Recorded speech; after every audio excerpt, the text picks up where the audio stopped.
Welcome back to the Loper Show, and on with me right now, one of my oldest friends here in Columbus. You know, I feel like I say that every show, but we've just had like the laundry list of people that I absolutely love to have on with me to wax poetic about many things. But this guy, we did a podcast for years for Fox Sports called The Great MMA Debate. Ladies and gentlemen, one of the most esteemed MMA writers in all the world. It's Damon Martin. What's up, buddy?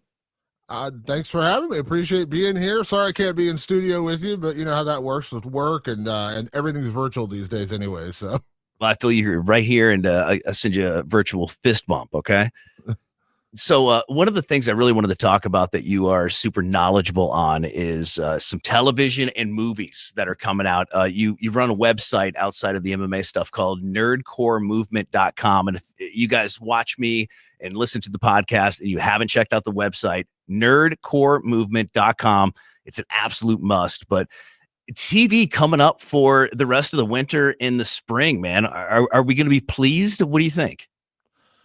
I think it depends on what you mean by please, and it depends on what you're looking for. I mean, I think a couple of shows that are coming up that I'm pretty excited about. In February, we have the second season of 1923, which is the Yellowstone prequel. I was a big Yellowstone fan. Yeah, didn't particularly love the ending because they had to rush to the ending because they lost Kevin Costner. But 1923 has Harrison Ford, Helen Mirren. Incredible. The first season was amazing. Like, it was one of my favorite shows that year, and they're finally coming back in February. So that second season, it's a 2-season show, so it's only going to be those 2 seasons, but that comes back in February.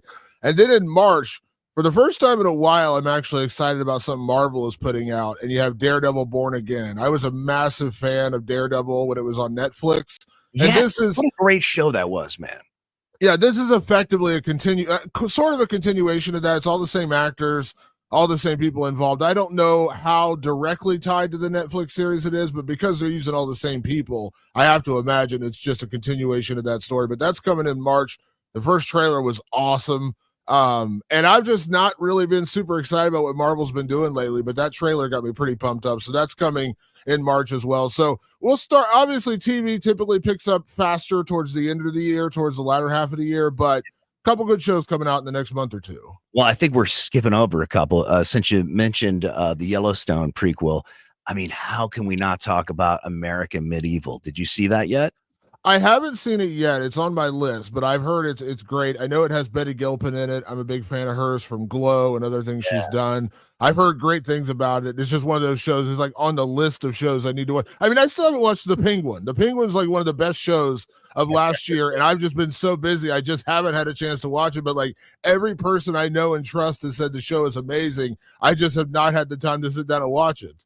Yeah, American Medieval. I mean, the ending too. I mean, it's so watchable. 6 episodes. There's a few that are an hour and a couple that are a half an hour.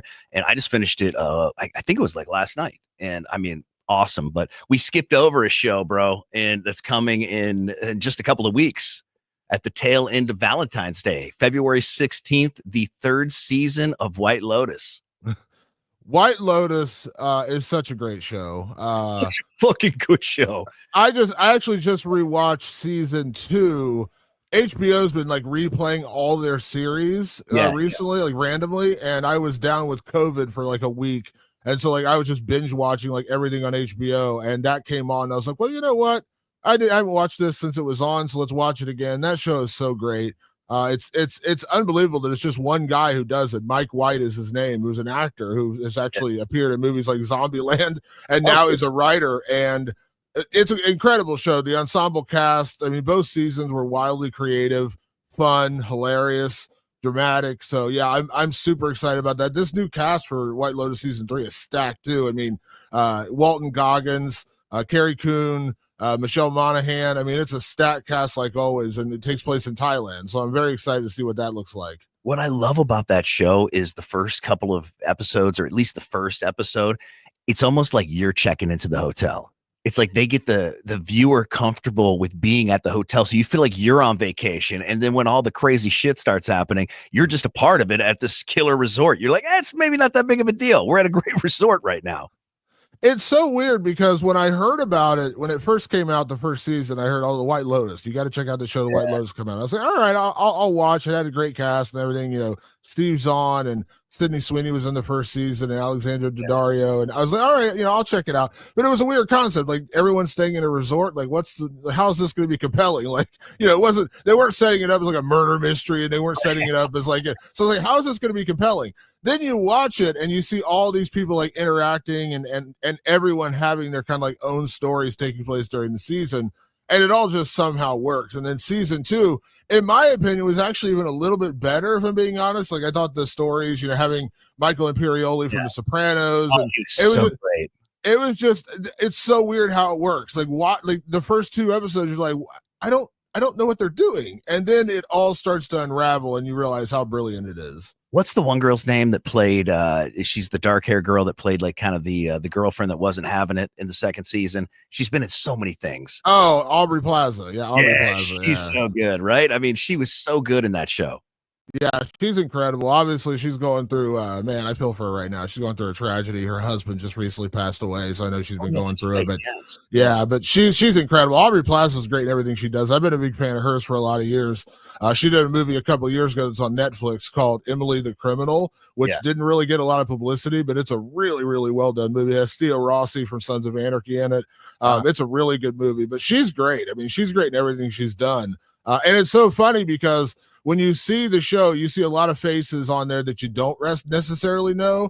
But then when that show comes out, it gets big, and you notice everyone from the show has started getting acting gigs. So like everybody from season 2 that you didn't recognize, you're like, I don't know them. First time I'm seeing them, they've all gone on to have like big careers. So this is like a launching pad for actors as well. Yeah, it really is. And I mean, yeah, I love it. I can't wait for the debut of season 3 just to kind of see like what kind of entangled mess they're in.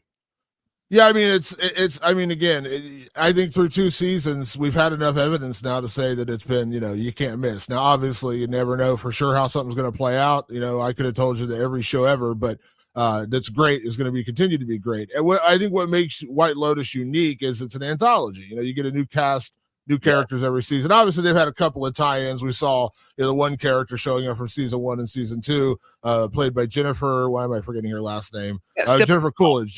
Coolidge. Yeah, like she was in 1 and 2, and they're actually having the masseuse that befriended Jennifer Coolidge from season 1. She's going to show up in season 3. Oh, the one that she tried to like front the business for. Yeah, and then dumped her when she met a guy. So like, yeah, so like, she's showing up in season 3. So there is a little interconnectivity between the shows, between the seasons, but it's ultimately an anthology. So you don't need to watch one to watch the next. And that's tough to do. I love that they do that too, like where they'll bring stuff from the past seasons in that you're familiar with, but it's not like necessarily so clutch to the story. It's just it's familiar.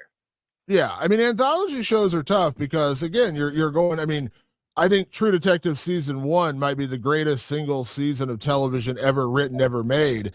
Season 2 was rough. It was not great. Season 3 was better, and then this most recent season, Night Country, was pretty solid. It wasn't amazing, but I thought it was pretty good.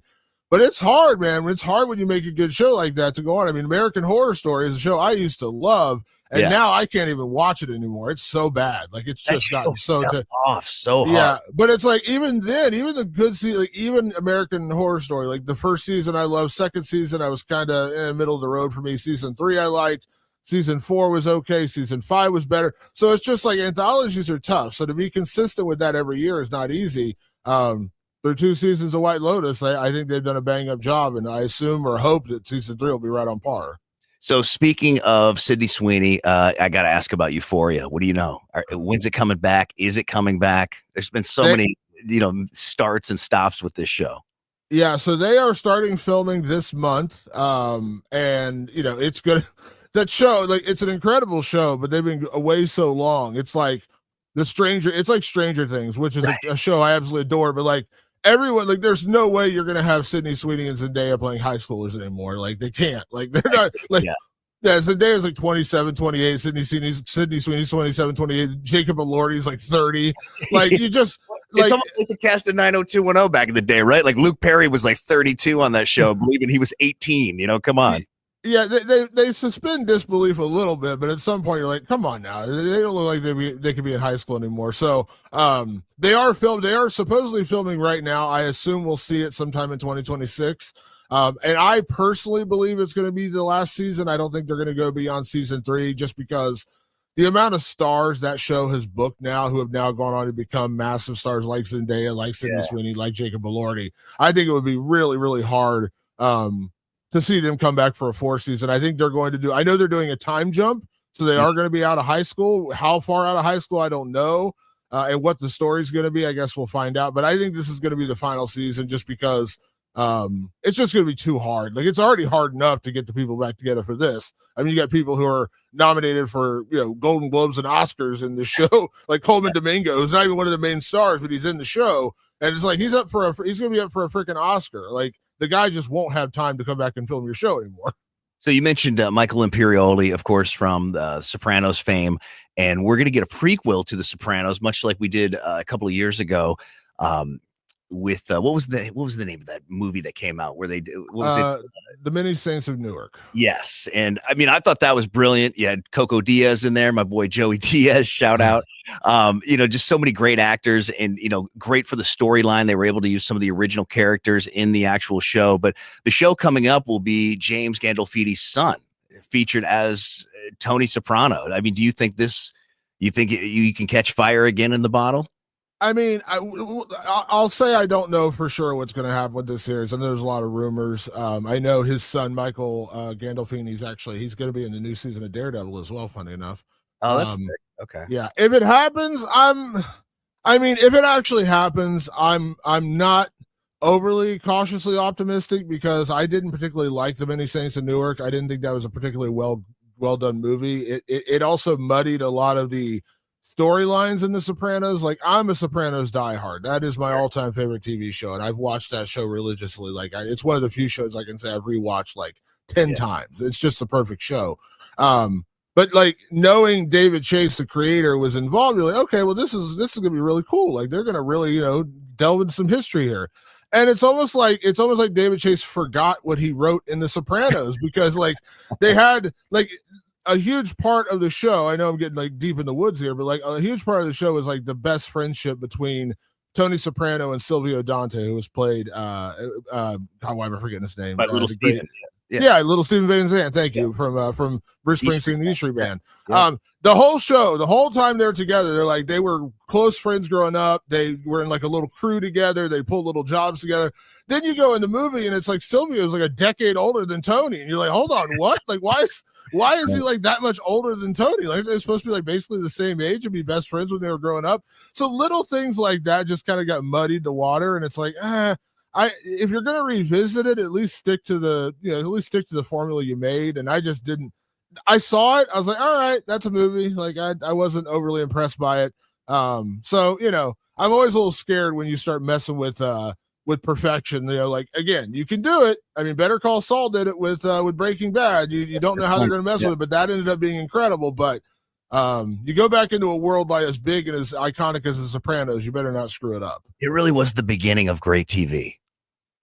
I mean, The Sopranos changed everything. I mean, I know, a lot of people will talk about Breaking Bad, and Breaking Bad was incredible, but you don't get Breaking Bad without The Sopranos. You don't get the anti-hero that is Walter White without Tony Soprano. HBO changed the game when it comes to what television can be, what can be expected. Because back in the day, like, go look at the Emmy Awards from like the 90s.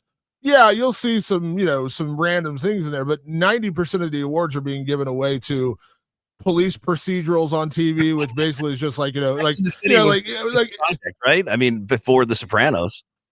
Yeah, like NYPD Blue and like, what is now Law and Order. I'm not saying they're bad shows. I mean, a lot of people love Law and Order, but it's not the highest form of entertainment. But The Sopranos came out and they're like, whoa, this is like cinema quality television on television. This is cinema quality film on television. Totally. And it totally changed the expectations. And now when you watch, like, you see a show like Shogun, which it's such a good show. That feels like a movie. Like, it feels like a movie. It's so epic. It's so big. It's so well produced. You couldn't imagine a show like Shogun on the air 30 years ago. Like, you're like, what is this? This is a movie. This is a TV show. So yeah, The Sopranos changed everything. So when you would come on the radio show, one of the things that we talked about for years and years was Game of Thrones, your deep knowledge of Game of Thrones, and House of Dragon, I think for a lot of people fell short in the second season. Do you agree?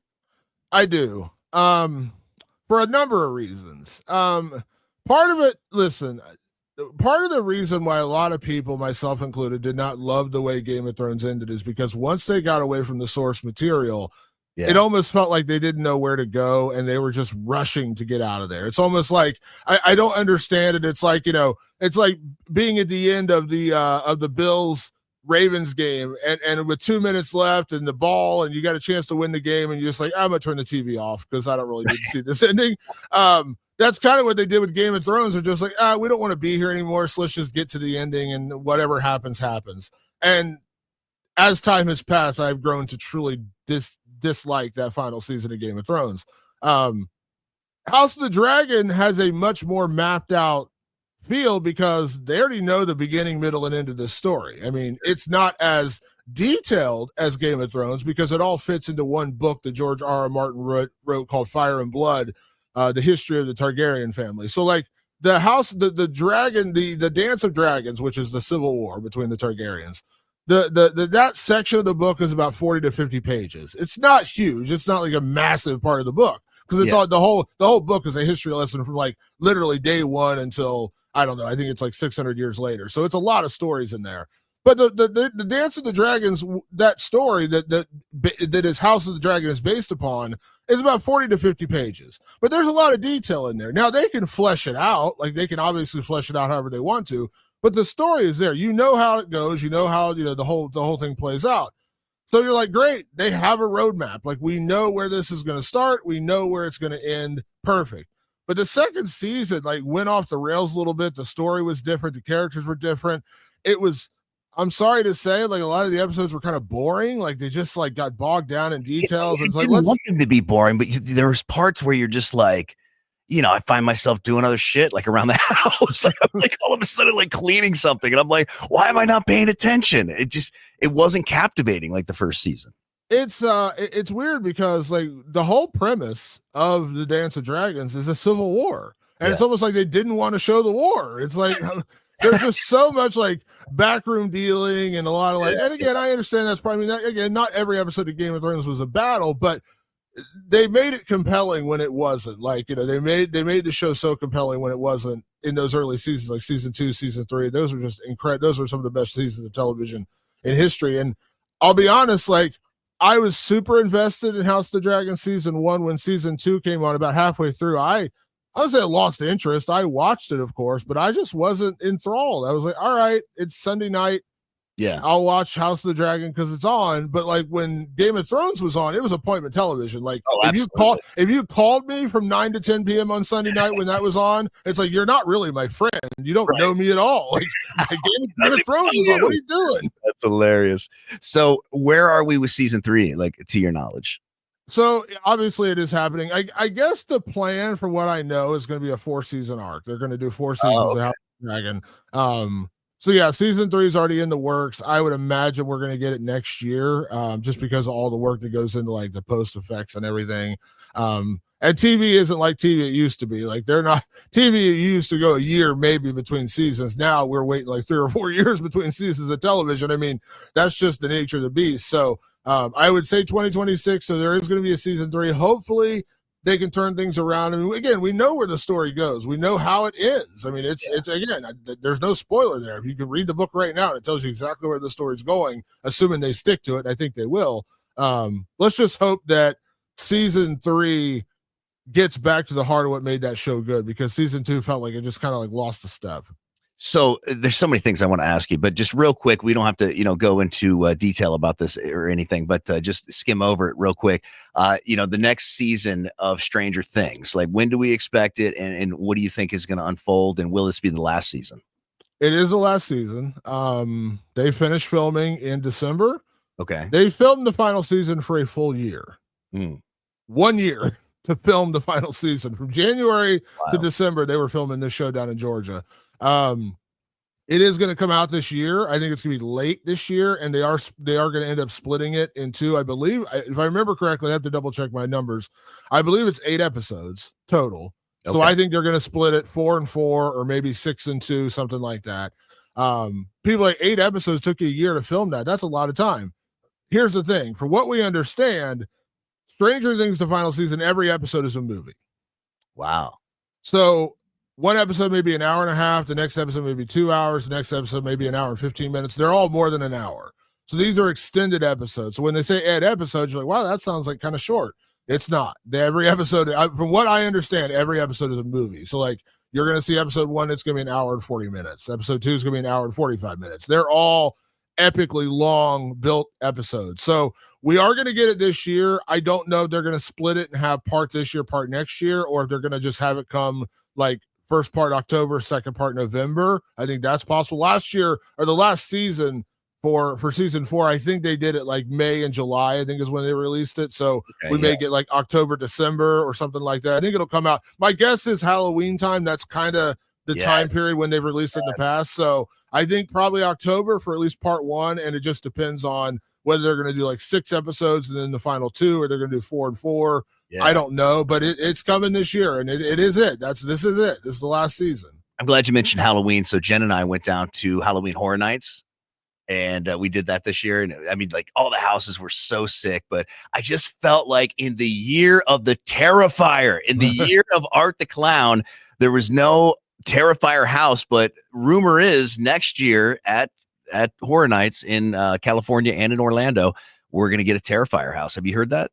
I have not, but it wouldn't surprise me. It's so wild how big that franchise is going. You can't see it the way the camera angle is. I actually have an Art the Clown mask sitting behind me. Yes. It's so wild to see how huge that franchise has gotten for a movie that part 1 was made by Damon Leone. He's the writer director. He made it as an audition to get jobs. He's a special effects guy. He's a makeup artist. He's a makeup artist, and he's like, I'm going to make a movie that's going to show people how good I can do this. I want to get jobs doing this. So he made Terrifier 1. If you watch Terrifier 1, not a whole lot of story there. It's just a whole lot of Art the Clown killing people. Exactly. But he made it as an audition. He wanted to get jobs in special effects in Hollywood. So he basically made it say, here's what I can do. Here's what I can do with no money, no budget. I can make some really cool effects. Give me a job. And then he crowdfunded Terrifier 2. That was however what I care what crowdfund he used, but it was GoFundMe or whatever it was. Like he just used that to fund it. He got $200,000 to make Terrifier 2, and then it became this weird cult phenomenon. That's where I saw it in the theater. Yeah, it was wild. And then he actually got a budget for Terrifier 3 and actually had real money behind it. And now, like, you walk down the street, people are wearing Art the Clown t-shirts, and it's wild to think like how big that franchise has gotten. So it wouldn't surprise me if they do Halloween Horror Nights. I think it's definitely possible, especially knowing we are getting Terrifier 4 in the relatively near future. So I think it's definitely possible. I mean, it's like at this point, Art the Clown has kind of entered Jason, Freddy, Michael Myers territory. I think like the same thing. Everybody knows him. Everybody knows him. Well, what about like a crossover? Would you ever see that? I don't think so. We can't even get a new Nightmare on Elm Street or Friday the 13th movie just because the rights are so muddied up with executives and people who own the stories, and it's a total mess. So I don't think we'll ever get that, but I do think Art the Clown has kind of crossed into that like all-time iconic territory where it's for like sure. Even if you don't like, again, people don't know. I guarantee there's people who don't know, never seen a Friday the 13th movie, but you show them a hockey mask and they say, "Oh, Jason." Like we know Jason. You show them a picture of Freddy. There's and there hasn't been a good Nightmare on Elm Street movie since Wes Craven's New Nightmare, which I think was '94. We don't talk about the remake from 2010 because it's like the worst movie ever made. But we haven't had a new Nightmare on Elm Street movie in over 20 years, over 30 years, and still people know that franchise. People know that character, just like Michael Myers or everybody else. So that's kind of where Art the Clown has got. Like, even if you haven't seen it, you see it, you're like, oh, that's Terrifier. I know who that is. Have you been to Horror Nights before? I have not. I actually never gotta go next year, man. You would love it. So in at Universal City Walk, which is like the area outside of Universal Studios, they have a restaurant there, and they turn it into I think it's called like the Bloody Coconut, and it's a whole Blumhouse complete like just tribute inside. So sick. I was thinking about you the whole time I was there. I was like, Damon would love this. Yeah, it's one of those things that's like I want to go. I do a lot of horror conventions. I've been to a lot of horror conventions and stuff, and so that's on like the bucket list of places I need to go. I've always heard great things about it. I know like The Weeknd had a house there a couple of years ago, which sounded really cool. I actually really like The Weeknd. Like he has a horror movie coming out this year, by the way. Psychological thriller that's kind of in theme with his new album coming out, which is really interesting. It's got Jenna Ortega in it. It's like a legit cast, but it's like The Weeknd is making a horror film or a psychological thriller. So I know he's a big fan. So I definitely want to get down there and check it out. It always seems like they go pretty far and like pretty creative with what they do with those houses. It's the best. And then they're doing Universal Horror Unleashed in Vegas, which is going to be like a whole other experience. But you mentioned The Weeknd, and one of the shows that I absolutely loved, and I got to ask you, like, what the fuck happened? The Idol. I mean, what a great season that was. Am I crazy? No, I think you, me, I do a horror movie podcast called Rewind of the Living Dead. My co-host and one of my closest friends, Patrick. I think we're like the three people who like that show because nobody seemed to like that show. But I loved it. I did. I loved it. I thought it was great. I mean, is it troubling in moments? Is it problematic at moments with some of the stories they travel down? Sure. But I liked it. I thought it was a great show. I thought the performances were great. All the D-list and all this other stuff that's come out seems pretty realistic. Yeah, I mean, I think like when you get into subject matter that makes people uncomfortable, there's always going to be that section where it's like, yeah, this is a little, again, like I don't think I'm saying anything controversial here. It's like, someone's eventually going to make a movie about Harvey Weinstein. Harvey Weinstein was a horrible person. But when you make a movie that hits close to home or make a show that hits close to home, I think it bothers people. So I guarantee there's someone in the music industry who saw this was just like, yeah, this is like way too close to what actually happens. We can't show this to people. Like you can, because as much as I love movies and TV, I used to work in a record store and I was around a lot of label reps. I was around the music industry. Like one of my wildest stories I have was when I was younger, I was a teenager and I got to go see Scott Weiland. He was a solo artist at the time. Sure. And we got to go backstage to meet Scott Weiland. I was like, oh my God, like this is so cool. Stone Temple Pilots, Scott Weiland. So they lead us into the room at a venue down in Cincinnati called Bogarts. And we walk in and he's clearly like on heroin. Like he's literally, there's needles on the tables. He's basically passed out on the couch. And like when we meet him, he like basically like puts his hand up. He's like, hey, nice to meet you, man. Like it was so like I was like, this is uncomfortable. Like I need to get out of here. Like he had clearly just shot up. Like it was real. Obviously he passed away. We know that. Like he died of a drug overdose. But that's like the realest thing. Like it's like so real. I was like, oh my God, like this is like kind of scary. Like this dude's clearly like messed up right now. Yeah. Should he be performing? Should he be here? Like what is going on? When you make people uncomfortable and you kind of expose what's actually going on behind the scenes, it makes people uncomfortable. And so I think that's kind of what The Idol did. They're like, yeah, it hits a little too close to home. So before I let you go, man, I want to ask you one final movie that I became obsessed with. My girlfriend introduced me to Midsommar, and I'm trying to get our buddy Matt Brown to watch this. So when I first saw this movie, I was like, I actually can't wait to get Damon's take on this movie.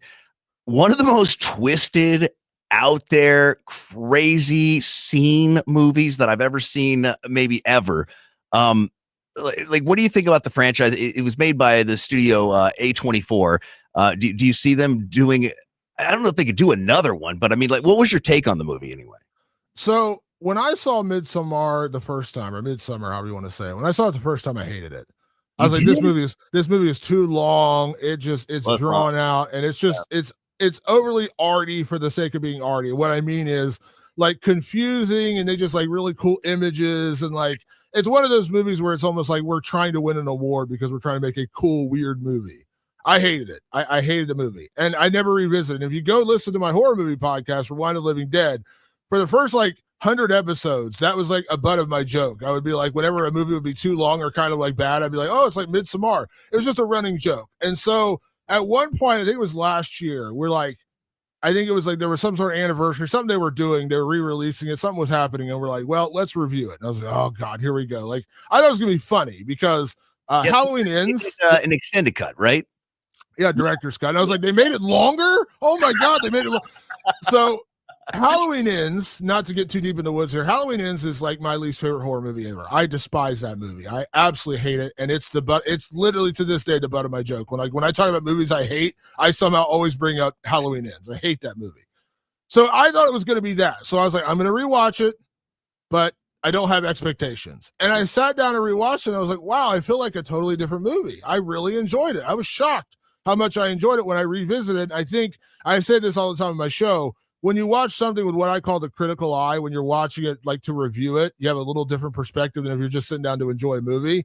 Yeah. And I remember when I watched it, I was like, this is way better than I remember it being. Maybe I just had a bad day when I saw it, and maybe because it is like 2.5 hours long, I was just like not in the mood for a movie. But I went from absolutely hating it to actually really liking it. And now I'm a Midsommar fan. Like I love Florence Pugh. I think she's great. That movie is the evidence of like the worst boyfriend ever, which is a great the ending. I don't want to give it away if you know, no spoilers, but I mean, the ending is just so intense. Yeah. So there's like this running joke because A24, the studio that made Midsommar, they are what we call an indie art house studio. They typically make these like smaller, arty, award-winning kind of films. That's typically what they're known for. They, you know, and like during the strike, they were one of the few studios that were still making movies because they basically, like, one of the reasons people like working for A24 is they basically said, yeah, we'll give you whatever you want. Like the actors, you feel like you deserve this percentage and this. Yeah, sure. We'll go ahead and agree to that. And they're like, oh, awesome. And so they were making movies during the strikes because they were actually doing what the actors wanted without the big studios like Sony and Warner Brothers when they didn't want to cater to the actors' demands. Yeah. So A24 is like this real like boutique studio, but it's grown way bigger. And over the last couple of years, I've really become a huge fan of A24. They did a movie 2 years ago called Talk to Me. I got to go to a premiere at San Diego Comic-Con. I met the directors. We actually interviewed the directors, the Philippou brothers, and they have a new movie coming out this year. But met them and actually met some of the people at A24. And it was awesome. Like, they're really cool people. They were super accessible. And now I've become like an A24 fan. Like, they sent me a t-shirt. I have an A24 t-shirt. And I was like, I love it now. Like, I went from like, there's like these art house goons and these like weird movies. And now I love A24. That's awesome, man. Yeah. So I think, you know, what they did was just brilliant there, but they're also doing the Mark Kerr movie. They are The Smashing Machine, directed by Benny Safdie, who made very famously Uncut Gems. Remember that? The Safdie brothers, Josh and Benny Safdie, they made Uncut Gems with Adam Sandler a couple years ago, and they've kind of split apart as brothers. They're now making their own individual thing. So Josh Safdie's doing his thing, and Benny Safdie, who was in Oppenheimer, he's an actor also, so he's made appearances in movies. Okay. He wrote and directed The Smashing Machine, which is based on a documentary called The Smashing Machine from years ago about mixed martial arts legend, UFC legend Mark Kerr, who was an incredible athlete, maybe could have been the greatest of all time, but he was horrifically addicted to painkillers and drugs. And this movie really takes a deep dive into that. And of course, Dwayne "The Rock" Johnson is playing The Smashing Machine himself, Mark Kerr. I'm a little worried because, you know, The Rock doesn't exactly have the biggest range as far as an actor goes. He does The Rock really well. He does The Rock. He's The Rock in every movie. Right. But I'm hoping, you know, from what I've heard, I know Ryan Bader, who is a former Bellator champion for a UFC fighter, he plays our good friend Mark Coleman in the movie. Ryan Bader's Mark Coleman? Ryan Bader's Mark Coleman. Wow. I know Ryan really well, and Ryan just has said it was an incredible experience. It was awesome. Like, he loved it. And they brought in real people, people who were involved in the situation. I think Boss Rutan was involved because he was very prominent during that documentary. If you go back and watch it, Boss Rutan was around a lot of that time. So they did their research. It seems like it's going to be a good movie. I mean, it's got Emily Blunt in it as well. She plays Mark Kerr's now ex-wife, who was his girlfriend at the time. So it seems like they're taking it very seriously, and this is A24 getting involved, and Benny Safdie's a good director. And like I said, I know the subject material very well because I know that story. I know Mark Kerr. I know of those people. So I'm cautiously optimistic about it. I don't have a whole lot of faith in Dwayne Johnson's acting, but I have faith in the direction and the studio doing the film. So yeah, Smashing Machine supposed to be out later this year. They haven't set a release date, but I'm guessing probably like, you know, summertime. If they're trying to get awards, it's going to come out in the latter part of the year because typically studios who are trying to win awards will put out something from like October to December. So that's right at the end of Oscar voting. And so that's when they want to do it. So yeah, Coleman just got back from Medellin and we watched the fights together, UFC 311 this past Saturday night. And it was good to see him, man. He had a wild adventure. I'm going to have him on the podcast to talk about Medellin and his journeys to Colombia. Yeah, Coleman's a trip. Yeah, there's Coleman in it. Coleman's in the movie as with Ryan Bader. So it's going to be, because if you go back, that documentary is incredible. Like, as a guy who works in the mixed martial arts industry, because I know these stories, it's hard for me to watch like the dramatic retellings because I know what really happened. Like, I know the inside dirt of stuff that they're not showing you. Just like when you read, like, go read a fighter's autobiography. There's a lot of them out there, and I've read some. I'm like, good Lord, this is just so much fluff. Like, you're not telling everything that happened here. But I have faith. Like I said, they're not making a joke out of this. They're not trying to make it like some big big movie production. Like, it's a very serious film. So hopefully it does good, because the documentary was incredible. Never disappointing. Ladies and gentlemen, the one and only Damon Martin. You can find him at nerdcoremovement.com and of course on all social media at Damon Martin. Dude, thanks so much for doing this, man. It's great to see your face, and next time let's do it in person. Anytime, man. Appreciate you having me. My brother. Thanks, man.